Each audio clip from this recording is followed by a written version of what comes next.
and they're clashing with an irreligious Western culture that, you know, is forsaken religion really, but still thinks it's got the moral high ground. So Qatar is able to face two ways at once.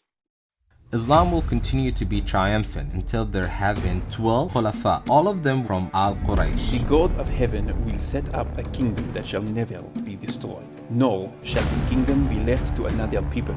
It shall break in pieces all these kingdoms and bring them to an end, and it shall stand forever. This is my brother, my executor, and my successor among you, so listen to him and obey.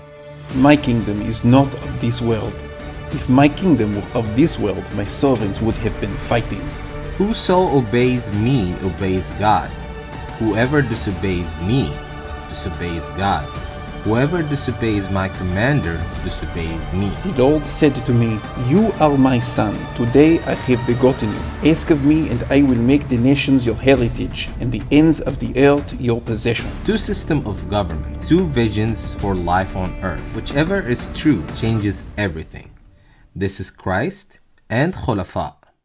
The great thing is everybody is competitive, apart from Qatar. So, Right. yeah. But everybody can beat everybody else. Well, So yes, they are good. The thing with Qatar, it's like a rentier state. So there's only like, you know, about 100 native Qataris anyway. So you've got they've got to source a team of what, 11 players from their Right. their 150 population. A country of tourists is what you're saying. Well, that's part of the controversy, you know, that Qatar has got no football pedigree. Yeah. Well, they have the money pedigree, which I guess is what's important in the end. So here we are, in a strange twist of fate. You are on your son's podcast to talk about the World Cup. Yes, it's a great honor. So I don't know if you knew this. He was a European sports editor for the Daily Telegraph. No, I did not know that. Wow, that's fantastic. And I just want to say that I feel very esteemed to be in the presence of these two fine English gentlemen. Yeah, well, you should do. But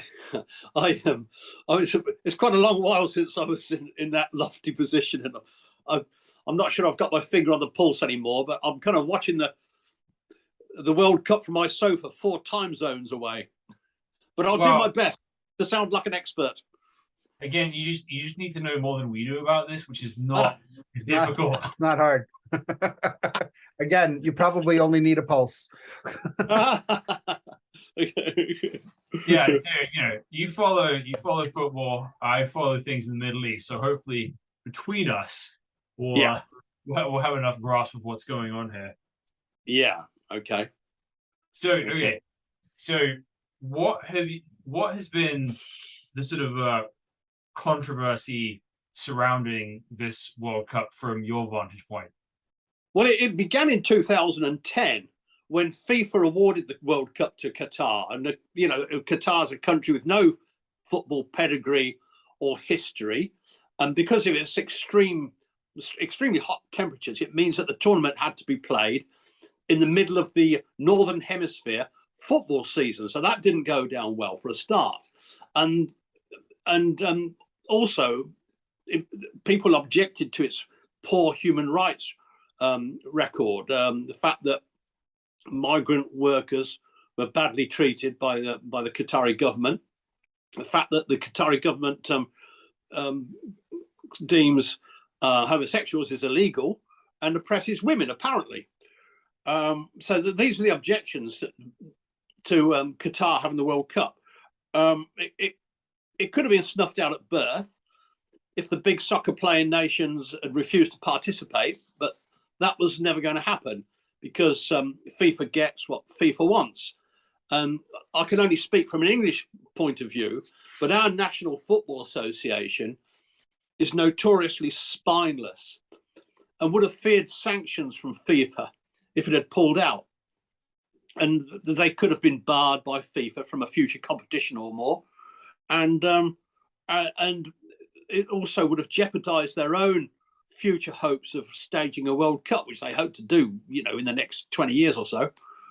And even if our English FA had got the guts to pull out, there would have been pressure on them, I would think, from our government, because they wouldn't want to upset such an important business partner as Qatar. And individual players are not likely to pull out, because for them the World Cup is the stuff of dreams. It's the fulfillment of their ambition. So they're never going to pull out of it. It would be too big a sacrifice for them to make. So they're reduced to making token protest gestures, and they would say, well, we can object better if we're actually out there participating than we can if we're on the sidelines. But as it's turned out, FIFA has prohibited them from wearing sort of like shirt patches that would be a symbol of the protest, and so really they've been silenced. Have I said too much there? No. What have you seen on the Twitter sphere, Ibos? I mean, what I'm looking at now, particularly, first as the World Cup as a whole, is that Qatar is using the event as a way to promote Islam, right? So they're all over Twitter. There are families, like pictures of families who said, hey, we went to Qatar and we converted to Islam. Some people, have a lot of followers, and they're posting that, hey, I this happened to me at the World Cup.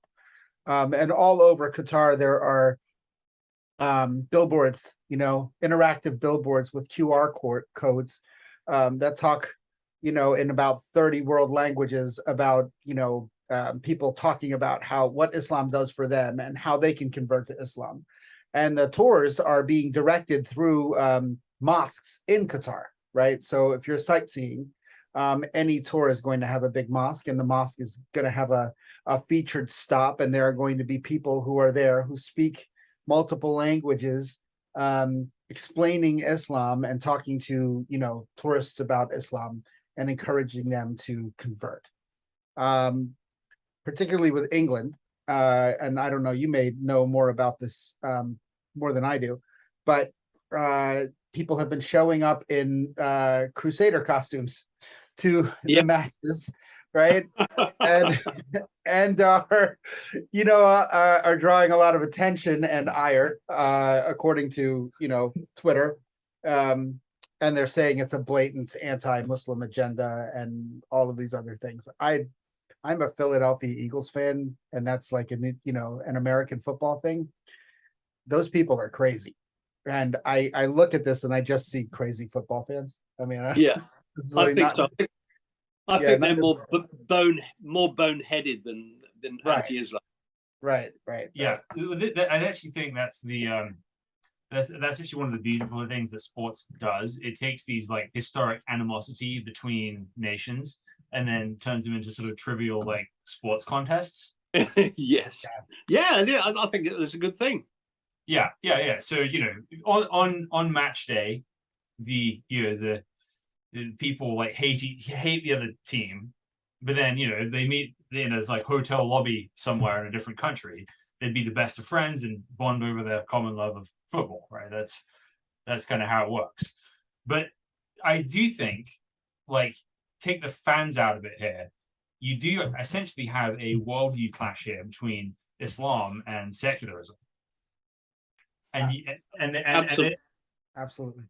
Yeah. And they really don't know what to do with each other right now.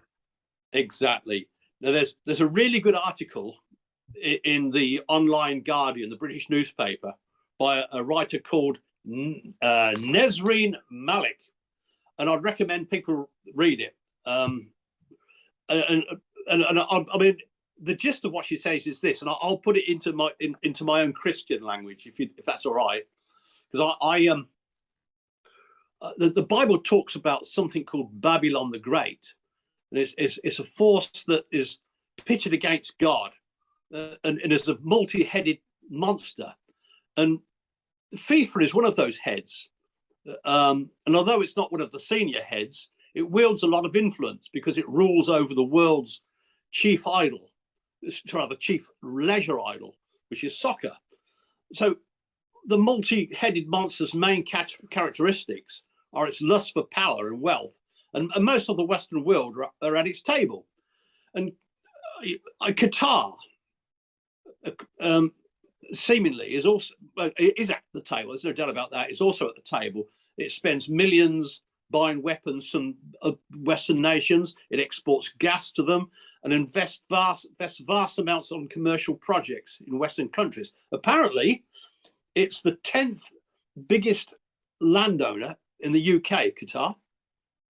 It wants an increase in voice at the table and greater recognition, and the other members are only too happy to accommodate them. And that, I think, is the bottom line of why the World Cup was awarded to Qatar. FIFA would say, oh, we want to spread the game around the world and encourage up-and-coming countries, but that would be the bottom line, money. And I don't blame Qatar. They're just playing the game. But the problem, as you say now, is that we have a clash of cultures, Western secularism versus Islam. And countries like UK have already suppressed their consciences in order to be at the table with the big players. But Qatar, it's got awkward laws based on Islam, which don't sit well with modern Western sensibilities. It's like having a guest come to your party who's smoking or wearing inappropriate clothing, and they're being frowned upon by some of the other guests. And although I'm a Christian, and although I don't agree with Qatar's laws, many of the laws, I recognise their right to frame laws that are in line with their sacred traditions, and they're clashing with an irreligious Western culture that, you know, is forsaken religion really, but still thinks it's got the moral high ground. So Qatar is able to face two ways at once. So there's this interesting moment here, because I think the way secularism likes to position itself is this: yeah, everybody's welcome, all cultures and ideas are welcome here, and it's come here, be yourself, represent different cultures. But then all of a sudden, when the culture has an opinion that's different to them, it's hang on, whoa, who said you're allowed to believe that? Yes. Who said you're allowed to have like rules that are actually consistent with your own worldview? Yeah. Well, it seems to me that the Western society, it's kind of taken the Bible and it's cut pieces out of it and pasted it onto their own one of the tenets, really. So it says there's done a cut and paste job with the Bible, but unfortunately they haven't brought the basis of the Bible with them. There's no moral weight to Western beliefs, if you see what I mean. They say they can parrot things like, you know, equality and fairness and tolerance, but they don't actually have anything to back it up with. It's not based on anything. Right. So you have this baseless secularism, which is trying to make an overture to its values. But ultimately, I think what's been demonstrated here is in the pantheon of secular gods, the whole LGBT issue is subservient to football. Right. It's a secondary god to football and money. Right. I think the coverage of the World Cup has shown that to be the case. But the LGBT has sort of shrunk into the shadows as the footballers gain momentum. There's a ton of stuff on Twitter as well where people are posting, hey, you know, I wore this shirt that had a rainbow flag on it and I wasn't allowed to go into the stadium, or, you know, they asked me to take this off. But, you know, when we talk about this idea of the secularism having, you know, kind of these demands on society, right? That we accept people, that we tolerate people, that we accommodate people, regardless of our differences with them. Let's just say in like the gender sphere or something like that. You know, the scriptures are really clear, right? This idea that there's this thing that's called the outward form of godliness, right? but it kind of demands a righteousness that we can only find in the scripture, but it has no power behind it, right? It doesn't have the power of God or the authority of God behind it. And really what I'm seeing is this kind of like chaotic swill, of how do we, as secularists, try and wrap our minds around this religion that, is taking a moral authority, right? Well, no, we have the moral authority because we're enlightened. We know better. Yeah. We have science, we have psychology, we have all these other things. And look at these people, all they have is their old religion. And it's something I can feel like a little sympathetic towards because as Christians, we kind of get bashed the same way. But it's just really interesting to watch this conflict come to bear, right? Between, totally East versus West. It's almost like out of Tolkien. Right? Yeah. But also, so on the other hand, though, right now I'm seeing this like wide celebration of how Qatar is sort of presenting Islam, right? Yeah. They've got, hadith posted on billboards everywhere. They've got the QR codes in the room where you can read the Quran. There's people explaining Islam there. And it represents like a different type of hypocrisy than the West is representing right now. Right. And so I think Jesus said it very well when talking of the religious leaders in his day in Matthew 23, when he says, "Woe to you, scribes and Pharisees, hypocrites, for you clean the outside of the cup and the plate, but inside they're full of greed and self-indulgence. You blind Pharisee, first clean the inside of the cup and the plate, that the outside may also be clean. Woe to you, scribes and Pharisees, hypocrites, for you are like whitewashed tombs, which outwardly appear beautiful, but within are full of dead people's bones and uncleanness. So you also outwardly appear righteous to others, but within you are full of hypocrisy and lawlessness." And what's going on right now in Qatar is people are literally playing football in whitewashed tombs. Like these stadiums are literally full of people's bones because thousands of people have died. They died making them. Yeah. And these aren't, and this isn't an East-West thing. These are people from Pakistan and Bangladesh. These are Muslims who have died building these things. Right. So there's there's the empty hypocrisy pretending to be righteous of the West, and you have a slightly more convincing but equally hypocritical sort of Gulf Islamic hypocrisy on display here as well. Yeah, well, they're both shrouded. Regardless of how anyone wants to view secularism, it is a religion. Yeah. Right. It has different sacraments. Okay. So, in Christianity, there's literally communion, but the sacrament, in secularism, it could be said that some people have said that the sacrament in secularism is abortion, right? Like it's this idea that there are these sacred things that people can't touch. And in Islam, there are many, right? We've chronicled a bunch of those on this show in the past. But I think this clash of worldview and the hypocrisy that's being evident is something that's on display in the whole world, right? The Twitter sphere is going nuts over this. There's just so many tweets about the World Cup, and it's not just about football, right? It's not just about the game. It's about the politics. It's about the ethics. It's about what you were just talking about.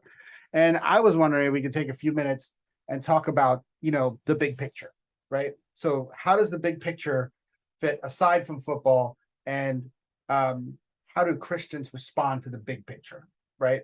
Outside of it, because we've seen the problems. The problems are evident. Right. Okay, so there's tons of problems with Qatar. There's also tons of problems with progressive secularism.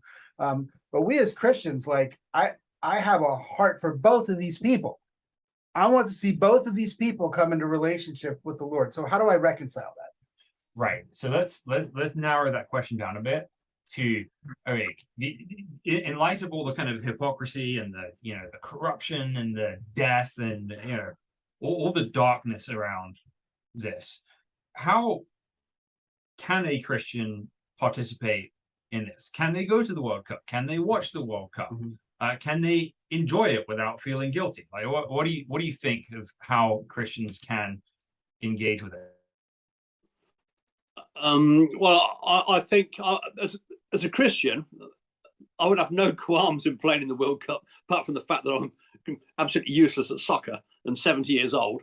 But if I was 25 and a brilliant footballer, I'd have no qualms. But my reasoning is this: that the roots of sin in the world are deep and tangled, and if you dig deep enough, you'll find something rotten in every sphere of life. The stuff you buy from a shop might be produced by what amounts to slave labor, or the company you bank with invests in businesses or or countries with shady human rights records, or the boss of your company, the company you work for, could be a wife beater, etc., etc. You can't really avoid the grime of the world. So, and Jesus said that in this world, the good crop and the weeds grow side by side. And if you try to weed out the bad too soon, you risk pulling out the good too. That's what Jesus said. And one day he'll return and disentangle all this. But for now, the Christian has to deal with the world as it is, not how they would like it to be. And they have to, I think, obey Jesus's command to be salt and light in every situation they find themselves in. Now, I would have a clear conscience and I would play. But having said that, if I did play, I would want to use it as a platform to speak out against things I feel strongly about. And while I accept there's a case to be made for, gay rights seems to be dominating the agenda from where I am. I accept there's a case to be made for gay rights, but I think there are more pressing issues. For example, the Russian attack on Ukraine, against persecution of all persuasions in Ukraine, the oppression of the masses by the governments of China, and Iran and North Korea, the slaughter of Christians in Nigeria and Myanmar, about which we hear not a thing in the media, the cruel anti-Christian laws that exist in many Islamic countries, and the beastliness of the Taliban. I could just go on and on and on, but I'd hope to highlight issues that I think are far more serious even than gay rights. I'm not saying it's not an issue, but there are horrendous things happening in the world, and these seem to have just been sort of like dismissed from view. Props to the Iran team. So the Iran team actually refused to sing their own country's national anthem. Yeah, good for them. Because of what the government's right doing now. And I agree. I think so. Despite all the sort of like complexities and sort of corruptions in a country like Qatar, I love Gulf Arabs. There's so many good things about that part of the world that we could learn things from, and there's things they could learn from us, there's things we could learn from them. Mm-hmm. But I think essentially what the World Cup is, it is a human event, and every human being and human beings, when you put them together, reflect two things. One, they reflect the image of God, and at the World Cup you see things like friendship and competition and excellence and achievement, and many cultures being put on display side by side with each other, which is a reflection of God's work in the world and is a good thing. And it's great that people are mingling from all these different cultures. The other thing human beings and the World Cup reflects is sin nature, which is, all the worst things in the world are contained within us as well. And so the problem with the sort of secularism Islam clash is that they see the speck in each other's eye without seeing the plank in their own eye. That's good. So the way we interact with this as Christians is by first and foremost looking at the issues in our own soul and our own issues. Then we have humility to deal with other people. And then with Jesus' examples, Jesus can interact with people. He can eat with people who are corrupt, who are part of government corruption. And, whatever corruption the Qatari government may have or FIFA may have, it's probably not even approaching what the sort of tax collectors working for the Roman government in the time of Jesus were implicated in by their actions. Nevertheless, Jesus sits with sinners, and there is no way to live a life on earth as a faithful Christian except to sit with sinners, and not just see the sin, but also see the image of God as well. Right. So the thing that God is trying to do in all arenas of life, right, is to redeem his creation, is to bring his creation back to himself, is to everything he does is a call for us to return to him. Okay. So in Judaism, it's called this idea of teshuva. It's like a return. Like, so God is saying, return to me. It says all throughout the book of Jeremiah, for instance, return to me and I will return to you. Right. A call for us to come back to him. And as believers, I think we have to operate under that. Right. Like, that's kind of like a mandate for us as believers to understand that where we go, we are like a source that would emanate that call for creation to return back to their creator. So I know that sounds kind of esoteric, so let me be a little bit more specific, and dovetailing off of what you just said. Okay, I have to force myself to step outside of my own biases. I have to force myself to step out of the things that I like, my sacred cows. Okay, or the things that I feel ideologically correct on, and put myself in a position of weakness, right? And go talk to people that I wouldn't normally talk to, or force myself to interact with people that I normally wouldn't interact with the hope, like Paul said in the Bible, I become all things to all men so that I might bring some of them, I might save some of them. They might become saved. And I think that's the challenge for us in arenas like this, right? Like, I'm kind of hearing it in what both of you have said. It's this idea of us being real, genuine, authentic, but also sticking fast to our principles in the middle of a fluctuating world. So I think fundamentally boycotting things, avoiding people is fundamentally unchristian in our approach to the and they don't work. And they don't work. Right. No. Yeah. So the way that one thing we learn from the life of Jesus is that being friends of sinners is not what makes you a sinner, right? You already are. Mm-hmm. And it's not the people, it's not the people you're exposed to that that make you a sinner. Right. But with the power of the Holy Spirit, we're there to be salt and light into a world, in the world. And that doesn't happen by us moving away from people who are broken. It happens by us moving towards people who are broken. Right. And I think kind of what your dad was just saying about, I think it's important for us to take that instead of looking at the speck in someone else's eye, right? Take the log out of your own first. I have an iPhone. I'm a huge fan of Apple products, but I know how they're made, and I'm more than willing to buy them. Right.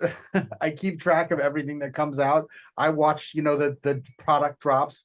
I drive a Ford van. If you dig deep enough, you'll find ugliness and sin anywhere. It's at the root of all things. And I think when we take like this idea of, I'm going to boycott this, right? Or I'm going to jump up on social media and say all these, negative things about something else.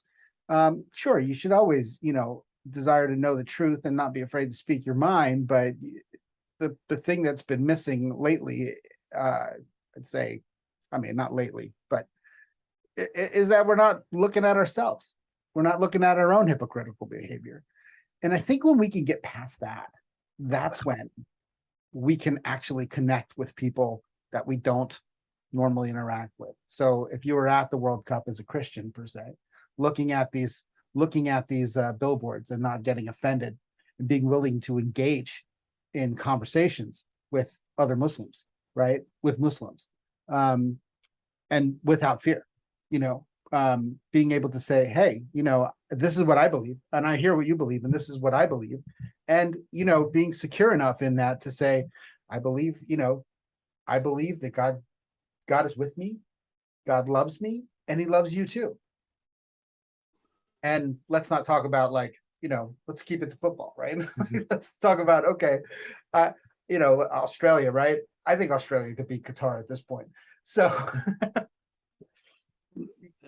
actually, the Qataris, I think, from where I'm sitting, they're doing a pretty fine job. It's a really good tournament. And I think they might have had issues with tickets, but I saw a game last night between Argentina and Mexico, or maybe the night before.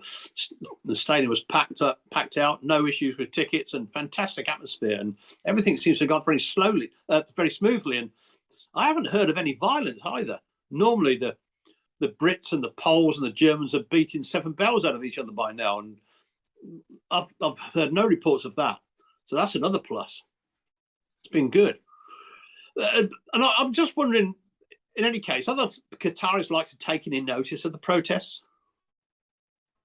No, they're not going to be fazed by the protests. They're a system that's been used to tuning out protests for generations at this point.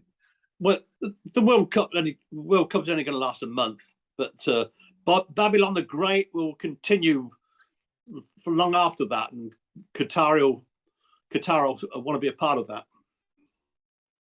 So we got to wind down now. We're out of time, but I think the things Christians should be thinking about here is that we should be seeing the image. We should be aware of sin in our own nations and cultures.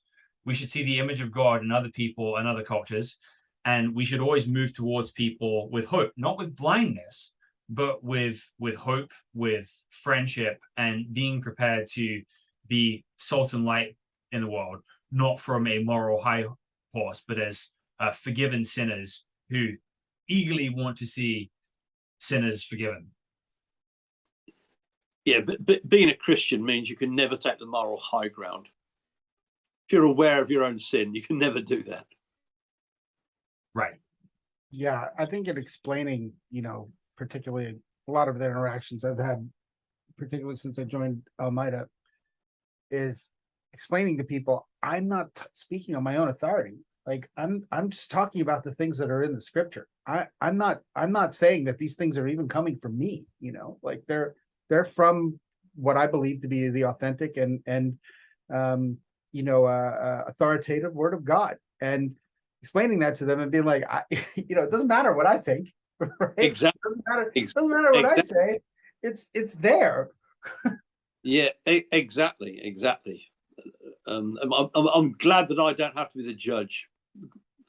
I don't want to do God's job for him.